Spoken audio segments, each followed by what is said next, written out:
സംസ്ഥാന വനിതാ കമ്മീഷൻ അംഗം അഡ്വക്കേറ്റ് പി കുഞ്ഞായിഷയുടെ നേതൃത്വത്തിൽ ഇന്ന് കണ്ണൂർ കലക്ടറേറ്റ് ഓഡിറ്റോറിയത്തിൽ നടന്ന വനിതാ കമ്മീഷൻ അദാലത്തിൽ 21 പരാതികൾ തീർപ്പാക്കി. 85 കേസുകളാണ് ഇന്ന് കമ്മീഷൻ പരിഗണിച്ചത്.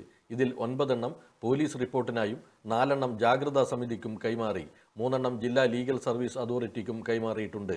ബാക്കിയുള്ള 48 പരാതികൾ അടുത്ത സിറ്റിംഗിലേക്ക് മാറ്റി. പുതിയതായി 6 പരാതികളാണ് ഇന്ന് കമ്മീഷൻ മുൻപാകെ എത്തിയത്. സമൂഹ മാധ്യമങ്ങളിലൂടെ സ്ത്രീകളെ അപഹസിക്കുന്ന തെറ്റായ പ്രവണത വർദ്ധിച്ചു വരികയാണെന്നും ഇതിനെതിരെ കർശന നടപടികൾ സ്വീകരിക്കണമെന്നും അഡ്വക്കേറ്റ് പി കുഞ്ഞായിഷ സിറ്റിംഗിന് ശേഷം മാധ്യമങ്ങളോട് പറഞ്ഞു.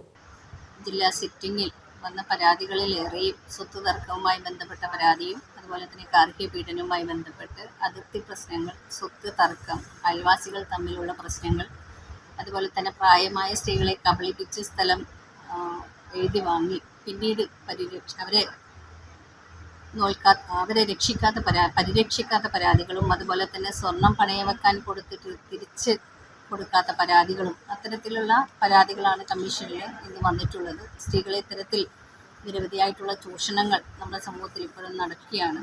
അപ്പം ഒറ്റപ്പെട്ടുപോയ സ്ത്രീകളെ ഇത്തരത്തിൽ ചൂഷണം ചെയ്യുന്നതായിട്ടാണ് കമ്മീഷന് ഇന്നത്തെ സിറ്റിംഗിൽ മനസ്സിലാക്കാൻ കഴിഞ്ഞിട്ടുള്ളത്.